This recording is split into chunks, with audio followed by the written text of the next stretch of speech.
रुद्रपुर गांव के एक छोटे से घर में चंदू अपने बेटे पप्पू और पत्नी मीना के साथ रहता था। एक रात घर के सब लोग सो रहे थे और चंदू गहरी नींद में बेचैन हो रहा था। अचानक चंदू जोर जोर से चिल्लाता है,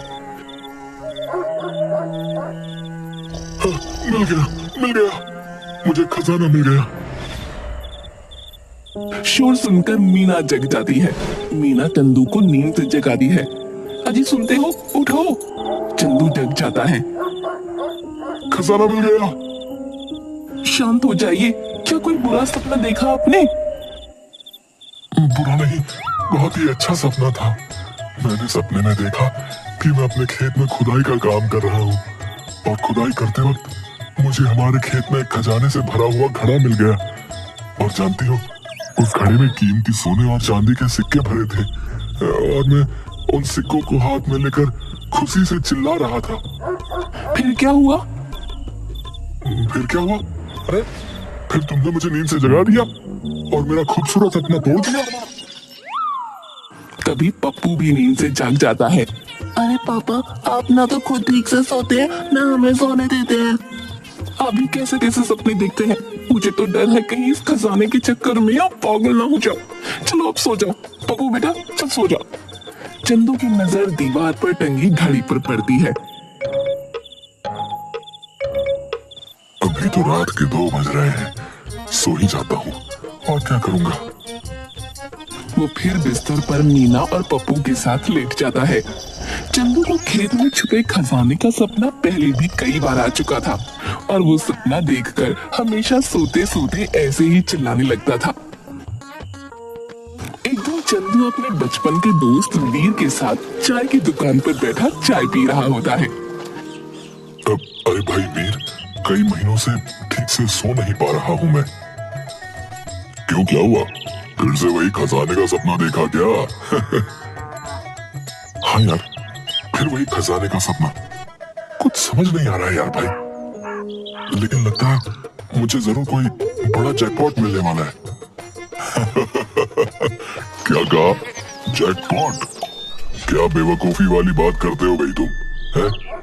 चुपचाप कोई काम धंधे पर लग जा, समझा? ऐसे अचानक किसी को कुछ नहीं मिलता। तेरे बापू को मरे 6 महीने गुजर गए हैं। तो खुद सोच, जब से तू अपने परिवार को लेकर शहर से वापस गांव आया है, तूने कोई काम धंधा नहीं किया। सारा दिन इधर उधर घूमता रहता है बस। हाँ भाई, अच्छा याद दिलाया यार तूने। चल 2000 रुपए उधार दे दे यार। तेरे सारे पैसे एक बार शहर गया तो कमा के चुका दूंगा। हाँ ठीक है, यही बोल बोल के तू पिछले 6 महीने से मुझसे उधार लिए जा रहा है। चल ले ले, तू मेरे बचपन का जिगरी यार है, तो तेरे लिए कुछ भी कर सकता हूँ। अरे यार भाई, तू तो जानता ही है कि मुझे ये खेती का काम करना कभी पसंद नहीं था यार। मैं तो हमेशा से शहर में रहना चाहता था, लेकिन आज मजबूरी में मुझे वापस आना पड़ा। चंदू शहर में नौकरी करता था और उसका परिवार वहीं उसके साथ रहता था। चंदू के पिता गांव में रहते थे। पिता ने उसको बहुत समझाया, लेकिन उसे तो सिर्फ शहर की चमक दमक दिखती थी। उधर घर पर मीना बर्तन साफ कर रही होती है। चंदू थैले में सब्जियां लेकर घर आता है। अब ये लो, तुमने जो कुछ बोला था सब ले आया हूँ। पैसे कहाँ से मिल गए तुम्हें? तुम्हारे पास तो पैसे नहीं थे। अरे बाजार में वीर मिल गया था, उसी से उधार लिए। शहर से कमा के सब कर्जा एक ही बार में चुका दूंगा। तुम फिक्र क्यों करती हो? कितनी बार बोला है, अपनी ढेर सारी खेती है, उसी में कुछ काम करो। शहर जाके दूसरे की गुलामी करने से अच्छा है अपना अपना काम कर लो। लेकिन तुम हो कि सुनते ही नहीं। बस हर समय शहर जाने की धुन और दूसरा खेत में छुपा खजाना। तुम्हारे दिमाग में तो बस यही 2 चीजें चलती हैं। मुझे तो लगता है एक दिन इसी चक्कर में तुम पागल हो जाओगे। तभी चंदू का चचेरा भाई सुरेश अपनी मोटर बाइक लेकर चंदू के घर आता है और उसे आवाज देता है, चंदू, ए चंदू। अरे सुरेश भैया, आप तो बड़े बदले बदले लग रहे हैं। कोई लॉटरी लग गई है क्या? अरे नहीं, मुझे बाबा भैरवनाथ की कृपा से नौकरी मिल गई है। बाबा भैरवनाथ? हाँ बाबा भैरवनाथ। अरे बड़े ही पहुंचे हुए ज्ञानी बाबा है, तुम्हारी अंतरात्मा के भीतर की सारी बातें जान लेते हैं। क्या तुम सच कह रहे हो? अरे बिल्कुल सच कह रहा हूँ, भला मैं तुमसे झूठ क्यों बोलूंगा? क्या तुम हमें बाबा भैरवनाथ से मिलवा सकते हो? अरे क्यों नहीं, जरूर मिलवा दूंगा। हाँ सुरेश भैया, अगर आपके बाबा भैरवनाथ इतने ही ज्ञानी हैं तो इन्हें जरूर मिलवा दीजिए, वरना या तो ये मुझे पागल कर देंगे या खुद पागल हो जाएंगे। क्या बात है मीना भाभी, आप भला ऐसे क्यों बोल रही हैं? अपने भाई से ही पूछ लीजिए, दिन रात सिर्फ दो चीजों की धुन है, एक तो शहर जाना है और दूसरा खेत में छुपे खजाने के बारे में पता करना है। न दिन में चैन लेने देते हैं, न रात को चैन से सोने देते हैं। हम तो बड़े दुखी हो गए भाई आपके भाई से। सुरेश, तुम अपनी भाभी की बातें मत सुनो, हाँ? मेरी बात सुनो। ये बताओ कि तुम जल्द से जल्द मुझे वो बाबा जी से कब मिलवा सकते हो भाई? अरे नेक काम में देरी कैसी, कल ही चलते हैं हम बाबा भैरवनाथ से मिलने। दूसरे दिन चंदू, मीना और सुरेश सभी बाबा भैरवनाथ की कुटी में एक साथ बैठे होते हैं। बाबा प्रणाम। बाबा ये चंदू है, मेरे ताऊजी का बेटा, और ये इनकी पत्नी मीना है। ये दोनों आपसे मिलना चाहते थे, बड़ी उम्मीद लगाकर आपके पास आए हैं बाबा। इन पर अपनी कृपा का हाथ रखिए। ठीक है बच्चा, बताओ क्या जानना चाहते हो? बाबा जी, मैं ना कई महीनों से सो नहीं पाया हूँ। बाबा मैं कई महीनों से अपने खेतों में कोई खजाना मिलने का सपना देख रहा हूँ। क्या सच में मेरे खेतों में कोई खजाना दबा पड़ा है? हाँ बाबा जी बताइए और हमें इस उलझन से बाहर निकालिए।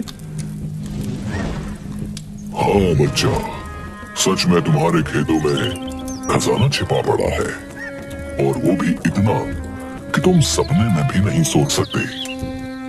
क्या सच में बाबा जी हमारे खेतों में सच में खजाना छुपा है?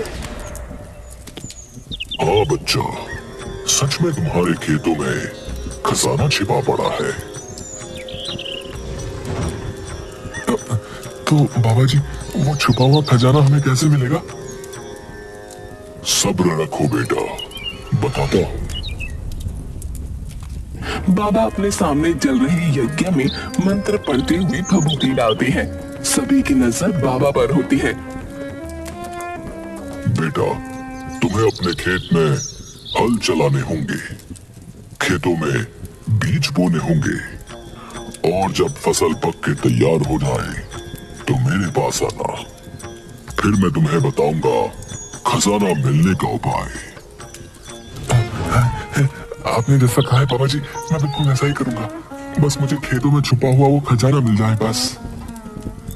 वो खजाना तुम्हारे खेतों में है, इसलिए उस पर सिर्फ तुम्हारा हक है, और तुम्हें वो जरूर मिलेगा। बस तुम्हें सब्र रखना होगा बेटा। बाबा भैरवनाथ की जय, बाबा भैरवनाथ की जय। बाबा भैरवनाथ की बात सुनकर सभी बहुत खुश थे। चंदू और मीना बार बार सुरेश को धन्यवाद दे रहे थे। सुरेश भाई, तुम्हारा बहुत बहुत शुक्रिया। मैं तुम्हारा ये एहसान कभी नहीं भूलूंगा। इसमें एहसान कैसा, भाई भाई के काम आता है। आज तुम्हारी वजह से मुझे बाबा तक आने का रास्ता मिला, और बाबा से उस छुपे हुए खजाने तक जाने का रास्ता मिला है। जिसकी किस्मत में जो होता है उसे वो जरूर मिलता है। बस हमें ऊपर वाले पर भरोसा करना चाहिए। आप बिल्कुल ठीक कह रहे हैं सुरेश भैया। अब हमारे दिन भी अच्छे हो जाएंगे, फिर मुझे कुछ करने की जरूरत नहीं पड़ेगी। हम आराम से शहर जाकर वहाँ की सुख सुविधाओं के साथ रहेंगे। चंदू अपने खेतों में ट्रैक्टर से जुताई करता है। मीना और चंदू दोनों खेतों में बीज बोते हैं। दोनों मिलकर खेतों में बहुत मेहनत करते हैं। एक रात मीना चंदू और पप्पू को थाली में खाना परोस कर देती है और बोलती है, देखते ही देखते आज न जाने कैसे 4 महीने गुजर गए। अब वो दिन दूर नहीं जब बाबा हमें खजाने के बारे में बता देंगे और हमारे दिन बदल जाएंगे। हाँ पापा, तब आप हमें कार में घुमाएंगे ना? हाँ बेटा, हम उन पैसों से नई कार लेंगे और गांव वालों पर खूब रौब झाड़ेंगे, फिर शहर चले जाएंगे और हमेशा के लिए वहीं रहेंगे। सभी एक साथ हंसते हैं। बहुत जल्द चंदू और मीना अपने खेतों में पूरी तरह से तैयार फसल के बीच खड़ी होती है। उन दोनों के चेहरों पर मुस्कान होती है। चलो कल बाबा के पास चलते हैं और उनसे खेतों में छुपे खजाने का पता लगाते हैं। क्या क्या सच में तुम्हें अभी भी किसी और खजाने की इच्छा है? मुझे तो हमारे खेत में ये लहलहाती फसल ही असली खजाना लगता है।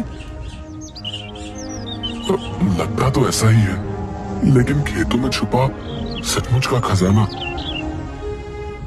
चंदू बोलते बोलते चुप हो गया और प्यार भरी आंखों से अपने खेतों को देखने लगा।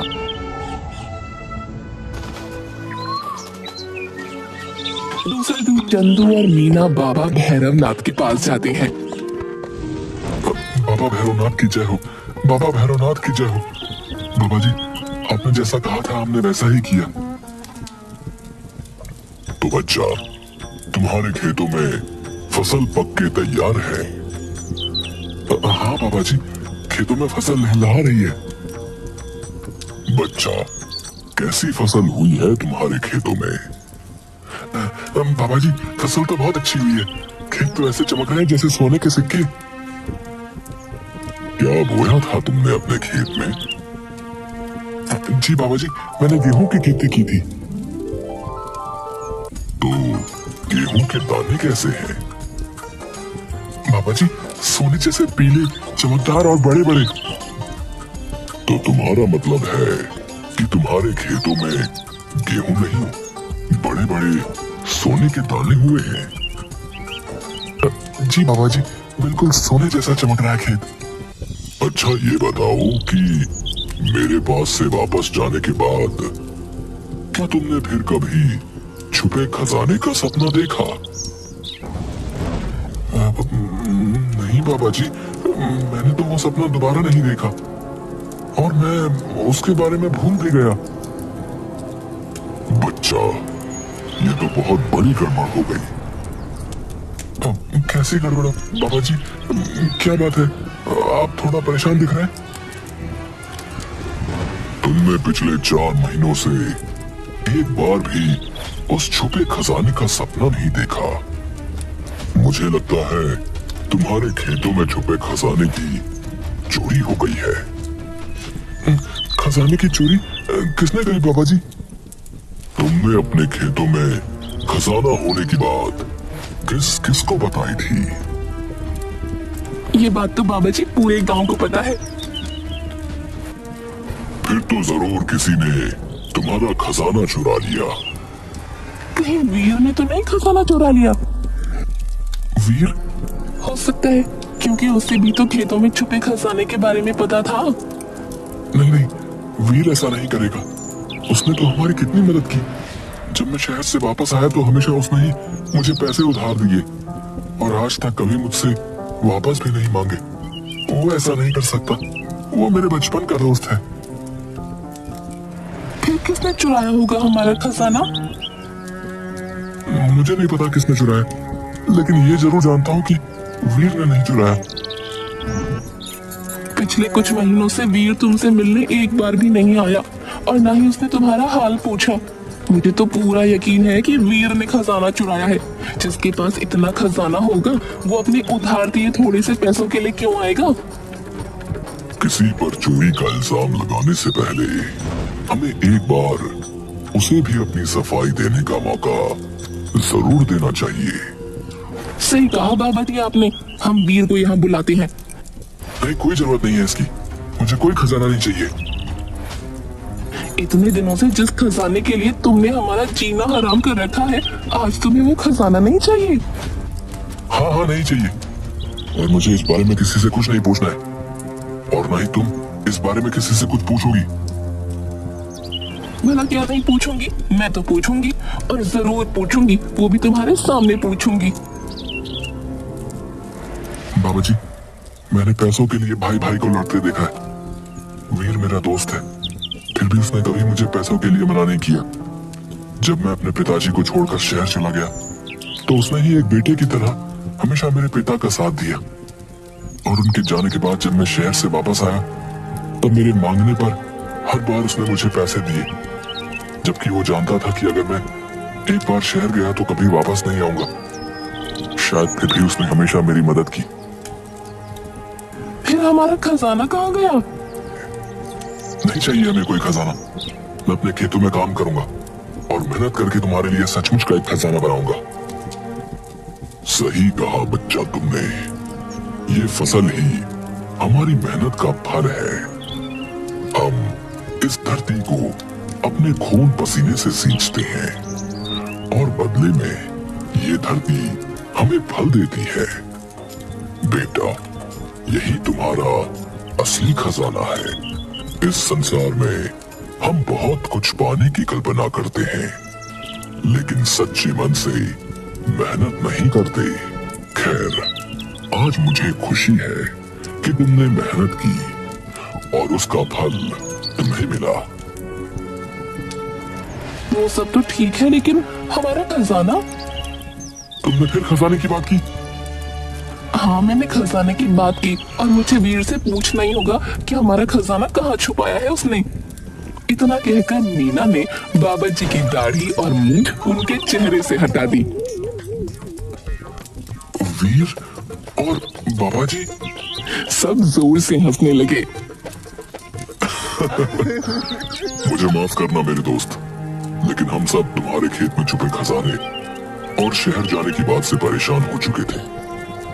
मैंने और भाभी ने तुम्हें कितना समझाया, लेकिन तुम्हें किसी की बात समझ नहीं आ रही थी। इसलिए हम सब ने मिलकर तुम्हें असली खजाने तक पहुंचाने का ये रास्ता ढूंढा। चंदू अपने दोस्त के गले लगता है। मुझे माफ कर दो मेरे भाई, असली खजाना क्या होता है ये समझने में मैंने बहुत देर कर दी। हाँ, देर तो तुमने कर दी, क्योंकि तेरे पिताजी हमेशा तुझे इस खजाने से मिलवाना चाहते थे, लेकिन ऐसा नहीं हुआ। पर मुझे खुशी है कि उन्होंने जो सपना तेरे लिए देखा था, आज तूने अनजाने में ही सही पर उसे पूरा किया है। वो हमेशा तुझे तेरी मेहनत किए हुए लहलहाते खेत के बीच में खड़ा देखना चाहते थे। आज वो जहां भी होंगे तुझे इस तरह देखकर बहुत खुश हो रहे होंगे। मैं वादा करता हूँ मैं हमेशा गांव में ही रहूंगा और पूरी मेहनत से अपने खेतों से सोने चांदी का खजाना बनाऊंगा। सब मुस्कुराते हैं और उस दिन के बाद चंदू कभी भी शहर जाने की बात नहीं करता और पूरी मेहनत से अपने पिता के खेतों में अनाज उगाता और खेती करता।